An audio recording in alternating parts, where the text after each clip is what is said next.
Hi guys, welcome to mini blog. আমি হাসান মল্লিক আর আমার সঙ্গে আছে সেলিম মন্ত্রী অ্যান্ড মিনাজ দিওয়ান। তো আর একজন আছে, তারপরে যে পরে দেবো। তো গাইস, তোমরা দেখতে পাচ্ছ যে আমরা কোথায় চলে এসেছি। তো তবু একবার বলে দিচ্ছি, তো আমরা 4 বন্ধু মিলে চলে এসেছি কোলাঘাট আমিনিয়া রেস্টুরেন্টে।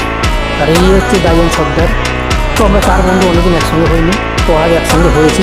4 বন্ধু মিলে একসঙ্গে হয়ে আজকে রাত্রে ডিনার করতে এসেছি এখানে। এখন ভিতরে ঢুকবো, ঢুকে দেখবো। প্রথমে আমরা টেবিলে গিয়ে চলে গেলাম, টেবিলে গিয়ে বসলাম। বসে দেখলাম টেবিলটা যেভাবে সাজানো আছে। আমরা অর্ডার দেওয়ার 20 মিনিট পরে খাবার চলে এসছে।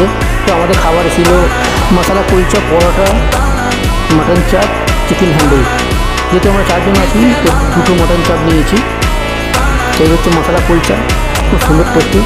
আর আমাকে দিয়েছে স্যালাডটা সার্ভ করতে বিভিন্ন নার মশলা দিয়ে। বন্ধুরা একসঙ্গে হয়ে একই সাথে যখন কোনো একটা রেস্টুরেন্টে গিয়ে সেখানে করে খাওয়া দাওয়া হয়, তার মজাটা একটু আলাদা, অন্যরকম ফিল আসে। আমরা এখন খাওয়া শুরু করবো। গাইস, এই ভিডিওটা এখানে শেষ করছি। এই ভিডিও তোমাদের কেমন